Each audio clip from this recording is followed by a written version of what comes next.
الراجل ده وقف قدام القاضي واعترف بالجريمة، بس القاضي ما صدقهوش.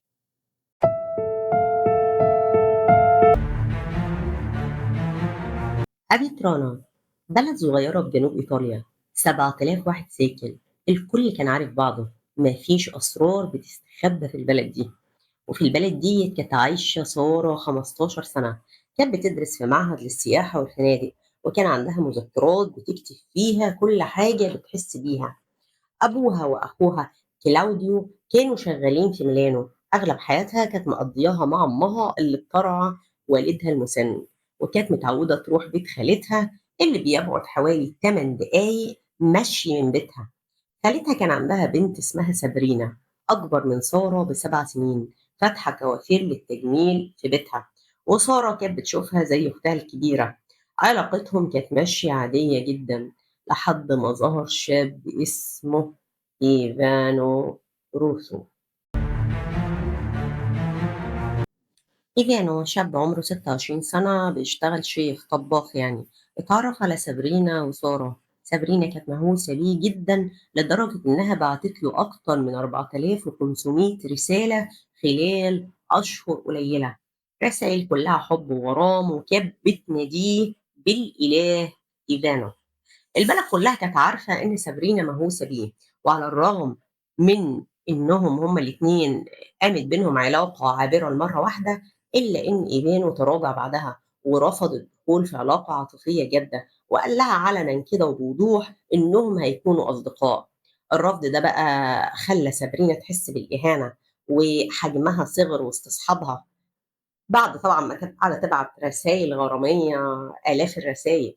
كمان سابرينا حكت لصاحبتها ماريا نيجيلا، وكانت سارة موجودة معاهم، إن إيفانو صدّها ورفضها. الأخبار دي انتشرت في القرية وسط الشباب والكل اتكلم. واللي أشعل الموضوع بزيادة في قلب سابرينا أمرين، الأول إن إيفانو بدأ يتقرب من سارة ويعاملها بلطف واهتمام، وده خلى النار تضرب في قلب سابرينا. تاني سبب إن سارة حكت لأخوها كلاوديو اللي حصل بين سابرينا وإيفانو، وكلاوديو أخو سارة اتصل بإيفانو وسأله كده عن نواياه الحقيقية تجاه بنت خالته، وقال له كمان يبعد عن أخته سارة. ليه قال له الكلام دوّة؟ لإنه حاسس إن أخته معجبة بيه، سِن مراهقة بقى، والبنات في سِن المراهقة دي بيميلوا اللي بيدّيهم اهتمام ويطبطب عليهم طبعًا من الجنس التاني. إيفان والمكالمة دي ضايقته جدًا فاتصل بسابرينا وقطع علاقته بيها، وده كان كافي إنه يحوّل الغيرة العادية اللي في قلب سابرينا إلى غِل وحقد أسود. سارة كتبت في مذكراتها يوم 12 يوليو 2010 قبل الجريمة بشهر ونص إن سابرينا بتعاملني بجد وحش ومش بتخليني أخرج معاها، وإن أنا بكرهها. وفي يوم 25 أغسطس 2010، الليل اللي قبل الاختفاء بيوم واحد، سابرينا وسارة خرجوا مع أصحاب ليهم في مقهى في البلد، والجو بينهم كان متوتر جدا بشهادة صاحبتهم. وداخل المقهى دوّة وقدّام الناس، سابرينا بصّت في سارة وقالت لها إن صبرها عليها خلص. سارة كتبت في المذكرات بتاعتها إن سابرينا اتعصبت منّي الليلة دي، والسبب خدوا بالكم، لإن لمّا باكون أو بيكون إيفانو موجود بيفضل معايا، على الأقل بيدّيني اهتمام، بس أنا اتعوّدت على إيه، على إهانة سابرينا وتعصُّبها الدائم. ويوم 26 أغسطس 2010، سابرينا كانت متّفقة مع سارة وصاحبتها ماريا نيجيلا وأختها الصغيّرة إنّهم هيروحوا البحر سوا، وهُم متعوّدين على كده. سارة خرجت وشهود شافوها ماشية باتجاه بيت خالتها، كانت الساعة 02:15، لكنّها ما وصلتش. لمّا وصلت ماريا نيجيلا وأختها لقوا سابرينا واقفة في الشارع، مش جوّه البيت زي ما هُم كانوا متعودين منها على طول. سابرينا قالت لهم إن سارة ما جاتش، وبدأت تتصل بسارة قدّامهم. التليفون بتاع سارة رن بس ما حدش رَد، وقبل ما حد يفكّر هي سارة ما جاتش ليه، سابرينا قالت أكيد اتخطفت. يعني استنتاج يوضّح إنها عارفة حاجة يعني.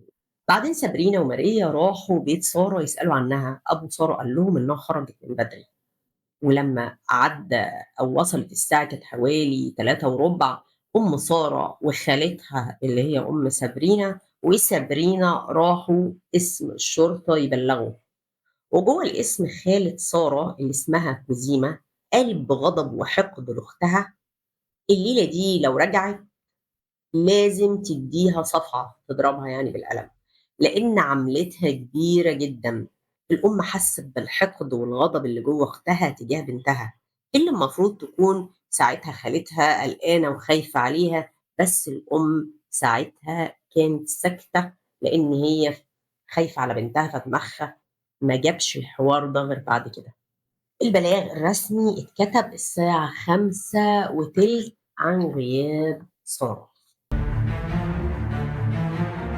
بعد بلاغ الأم البلد اتقلبت، الكل بيدور على سارة، الناس نزلت الشوارع بالشموع، تلفزيونات من كل إيطاليا جت البلد، وفي كل ده كانت سابرينا في الواجهة، بتطلع على التلفزيون وبتعمل مقابلات وبتطالب بإيجاد سارة وبتبكي. حتى جوز خالتها اللي هو أبو سابرينا كان بيطلع كمان على الشاشات بيبكي وبيقول إنه هيلاقيها. ويوم 29 سبتمبر سنة 2010، بعد أكتر من شهر من الاختفاء، جوز خالتها جاب موبايل محروق، قال إنه لقاه مدفون في حقل زيتون وراح سلمه للشرطة. الموبايل دوت كان بتاع سارة. العجيب إن من بين كل الناس في البلد دي جوز خالتها هو اللي لقى الموبايل المدفون في أرض أساسه مش أرضه اللي بيزرع فيها لأنه كان مزارع. فالشرطة شكت فيه وحطّوا ميكروفون مخفي في العربية بتاعته. وفي يوم 5 أكتوبر 2010 اتسجّلت له مكالمة مهمة جدًا وهو بيكلّم نَفْسه في العربية، وقال في المكالمة دي إن هو آسف على عيلته، وإنه دلوقتي هيفضحهم ويفكّروا فيه اللي هم عايزينه. خلاص بقى، ده كان كلامه. إيه اللي عايزين يعملوه ببنتك أنا مش مصدّقهم، كإن في حد بيقول له مثلًا لو اعترف أو قال حاجة هيعملوا حاجة في بنته يعني، وهو مش مصدّقهم. بعد كده قال الواحد ما كانش عايز يروح، كإنه شارك في الجريمة مثلًا يعني، الله أعلم، هو ده الكلام اللي هو قاله. في نفس اليوم دوّة الشرطة استدعته للاستجواب، وبعد 9 ساعات استجواب زوج الخالة اعترف وقال إنه يعرف مكان سارة وودّاهم للبير. في نفس اللحظة اللي الشرطة راحت عشان تطلّع جثة سارة، أم سارة كانت في بيت أختها في اتصال مباشر على الهوا مع برنامج اسمه كيلي فيستو. البرنامج ده مخصص للمفقودين، عمل حلقات كتير جدًا عن اختفاء سارة. الأم كانت بتبكي وتتوسل للناس إنهم يساعدوها إنها تلاقي بنتها الصغيرة، وفجأة وصل للمذيعة خبر إن الجثة اتلاقت. الأم جات لها صدمة كبيرة جدًا قدّام الشعب الإيطالي كله المتابع على الهوا. الأم عرفت إن بنتها ماتت وإن جوز أختها هو الفاعل، يعني هي قاعدة في بيت الناس اللي اعترفوا إنهم قتلوا بنتها الصغيرة. جوز خالتها اعترف إن هو اللي قتل سارة في الجراج بتاع بيتهم، حاول يعتدي عليها قومته فخنقها بحبل، وبعد 9 أيام غير كلامه، قال إن سابرينا هي اللي جابت سارة للجراج بالقوة وهو خنقها وسابرينا كانت ماسكاها. في الوقت ده الشرطة قبضت على بنته سابرينا. بعد أسبوعين غيّر كلامه تاني، وقال إن سابرينا هي اللي خنقت سارة لوحدها بحزام، وهو ما كانش موجود، هو شغله إنه خبّى الجثة وراح رماها جوّه البير.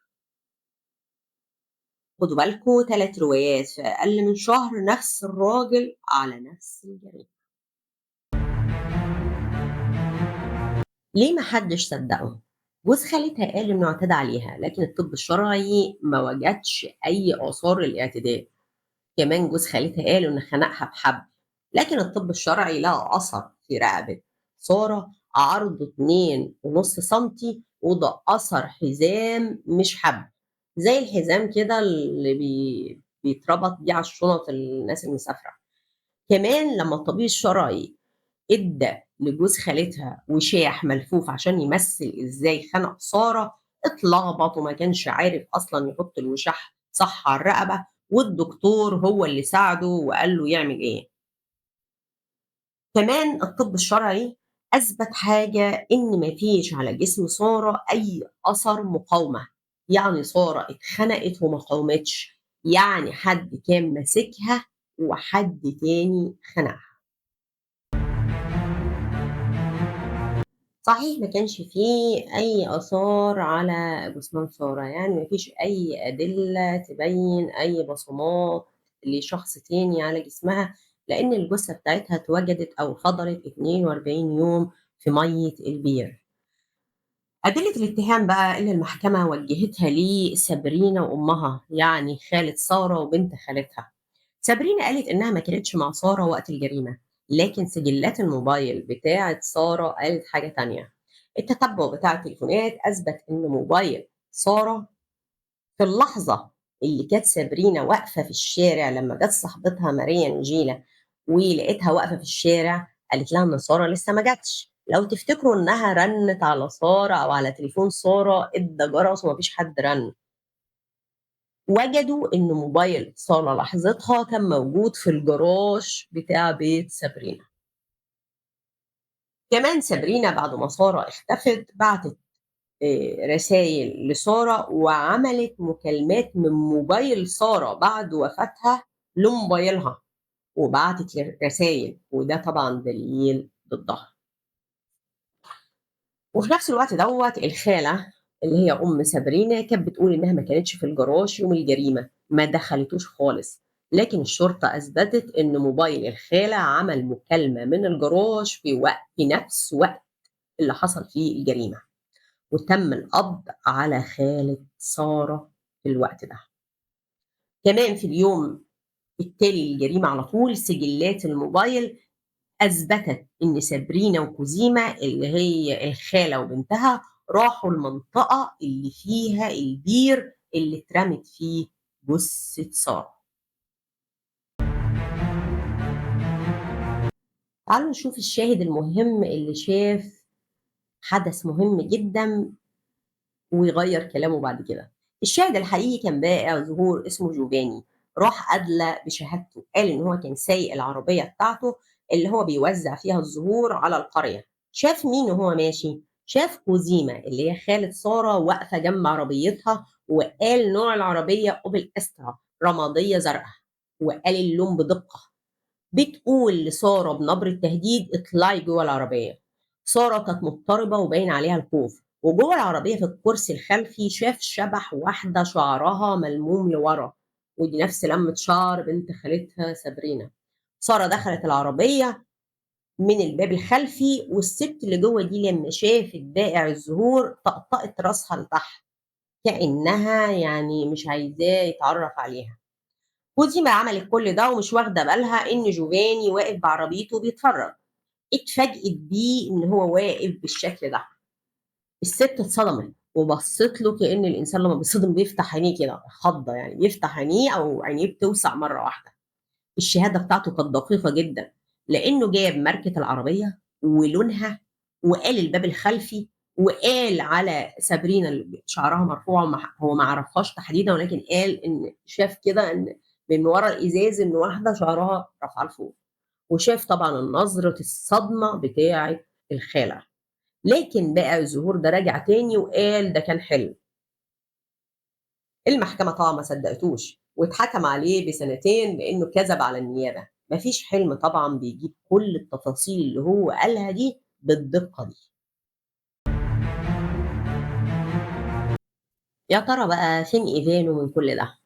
إيفانو قال للمحققين من أول يوم إن هو كان نايم في بيته، وإن جات له مكالمات كتير بس الموبايل كان بعيد عنه وما سمعش حاجة، وإن هو ما شافش سارة يوم الجريمة. الكلام ده فضل ثابت عليه لمدة 10 سنين، ولما الحقيقة طلعت بعد 10 سنين حد بلغ بقى.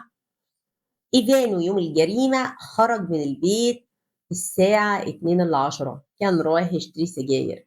شاف سابرينا وسارة بيتخانقوا في الشارع قبل الجريمة قدام بيت سابرينا قبل الجريمة بحوالي ربع ساعة، وفهم إن هو سبب الخناقة دي، فمشى بسرعة وبعدين لمّا سارة اختفت في نفس اليوم ما رضاش يرد على أي مكالمات جاية. الراجل ده شاف وسكت لمدة 10 سنين، وفي سنة 2020 اتحكم عليه في محاكمة خصيصًا اتعملت للشهود الكذابين في القضية، اللي من ضمنها جوفاني اتحكم عليه هو كمان بالسنتين. اتحكم عليه إبانو ب5 سنين بتهمة شهادة الزور وتضليل التحقيق فترة طويلة، لكن على فكرة الحكم ده ما اتنفذش فيه لأن هو يعتبر الحكم ده سقط بالتقادم. يوم 21 فبراير 2017 ده بقى الحكم النهائي، في أحكام كتيرة جت بس ده الحكم النهائي بقى. محكمة النقض الإيطالية العليا أصدرت حكمها النهائي: سابرينا السجن المؤبد، هوزيما أمها السجن المؤبد، ميكيلي اللي هو أبو سابرينا أو جوز الخالة 8 سنوات لإخفاء الجثة.